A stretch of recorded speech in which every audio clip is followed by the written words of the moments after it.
नमस्कार दोस्तों, मैं महेश मातो आप लोगों का हार्दिक स्वागत करता हूं अपने YouTube चैनल भूगोल फॉर यू में।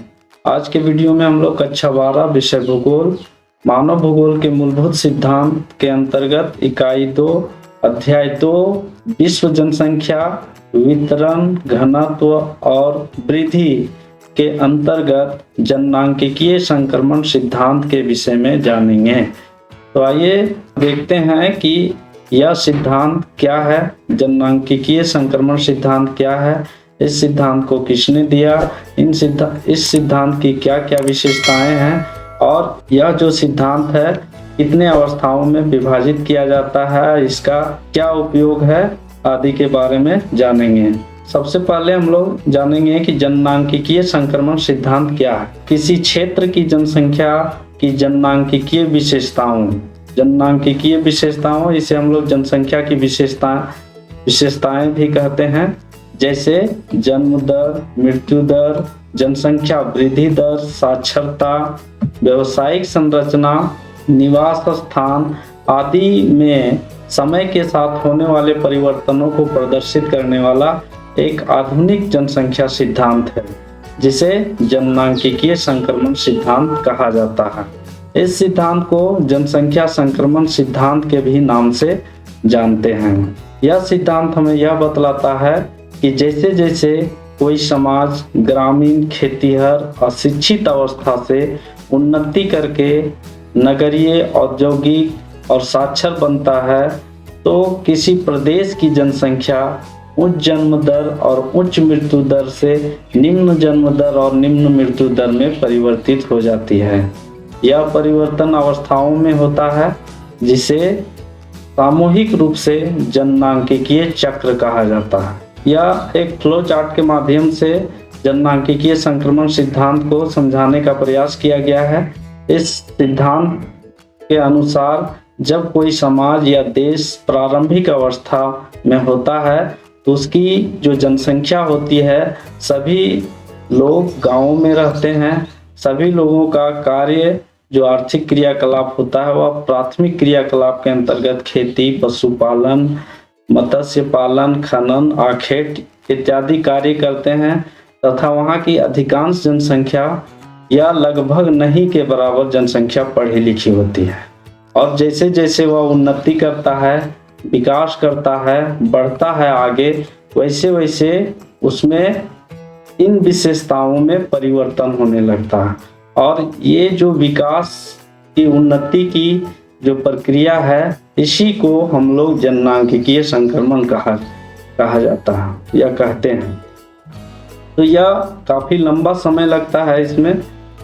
इस समय के बाद वहाँ की जननांकिकीय जो विशेषताएं होती है, जनसंख्या की विशेषताएं होती है, लोग गाँव के बाद नगरों में रहने लगते हैं और उनका क्रियाकलाप जो आर्थिक क्रियाकलाप होता है वह खेती-बाड़ी या पशुपालन या प्राथमिक क्रियाओं के अतिरिक्त द्वितीयक क्रियाओं जैसे उद्योग, विनिर्माण उद्योग, तृतीयक क्रियाओं में सेवा, व्यापार, संचार इत्यादि करने लगते हैं। इसके साथ साथ साक्षरता का दर है, सारे लोग पढ़े लिखे हो जाते हैं।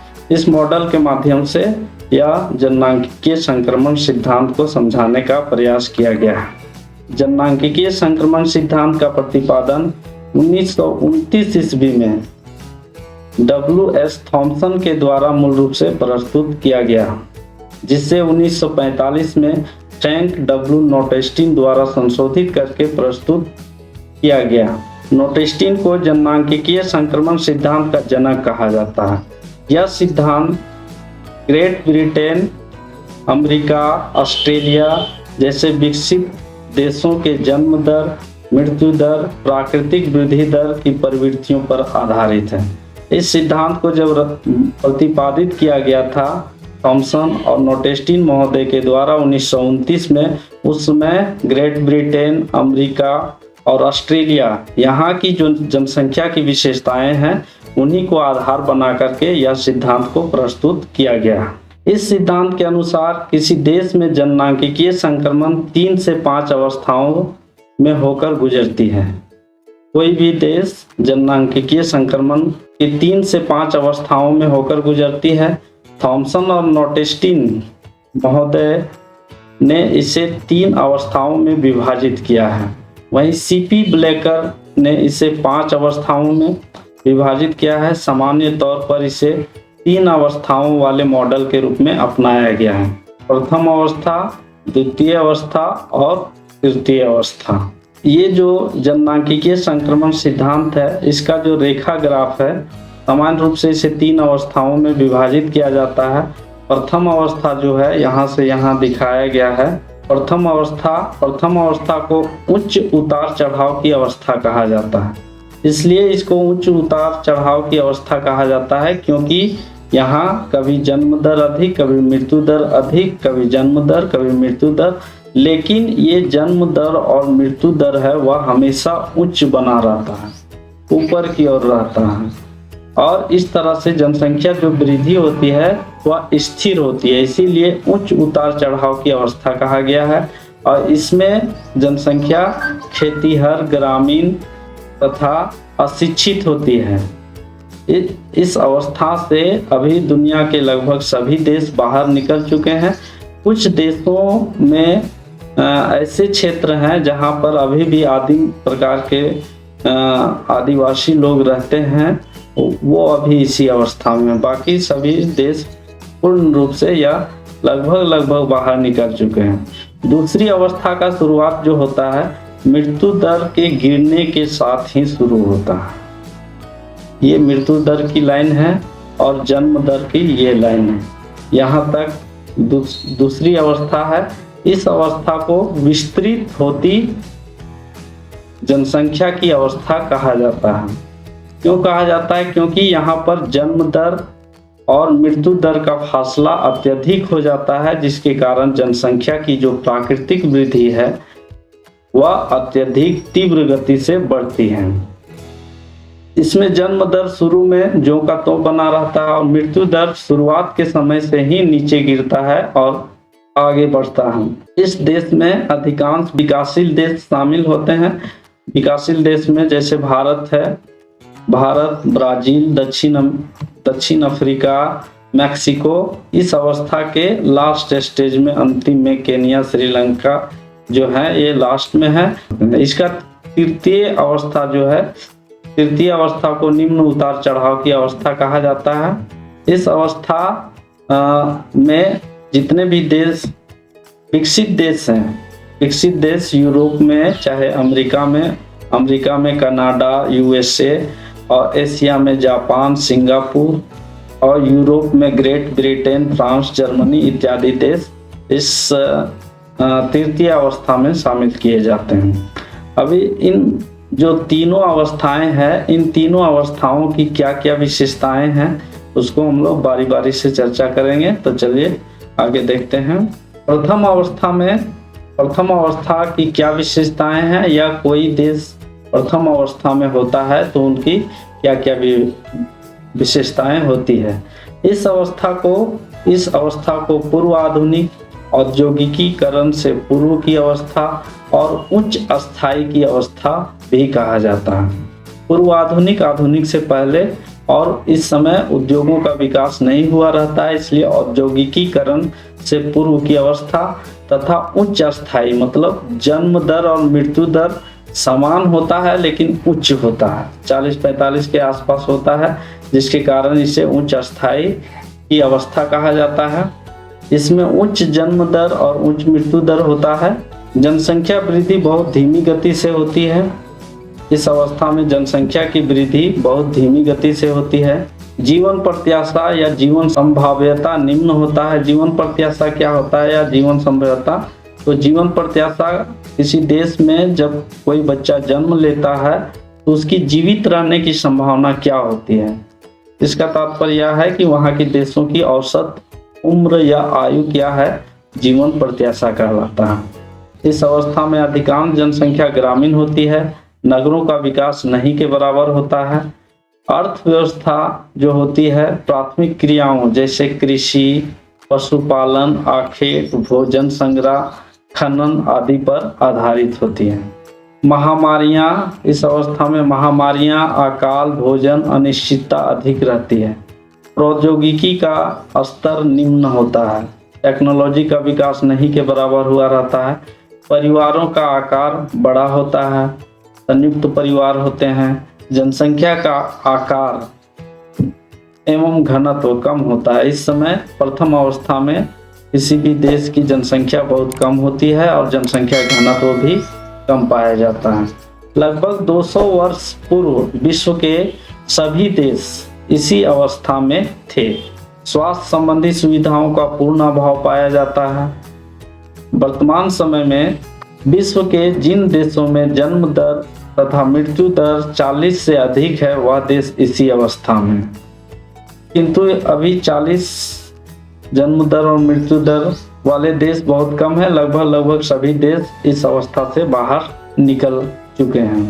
दूसरी अवस्था देखते हैं, दूसरी अवस्था की क्या क्या विशेषताएं हैं। कोई भी देश जब दूसरी अवस्था में पहुंचता है तो उनकी किन किन विशेषताओं का विकास होता है। द्वितीय अवस्था को जनसंख्या विस्फोट की अवस्था कहा जाता है। जनसंख्या विस्फोट की अवस्था कहा जाता है। इसका तात्पर्य हुआ है कि जनसंख्या बहुत तीव्र गति से बढ़ती है। तीव्र गति से क्यों बढ़ती है? क्योंकि द्वितीय अवस्था में जन्म दर अधिक रहता है शुरुआत में और मृत्यु दर अचानक गिर जाता है, तो जिसके कारण अत्यधिक फासला रहने के कारण जनसंख्या तीव्र गति से बढ़ती है। इसे पश्चिमीकरण की अवस्था कहा जाता है।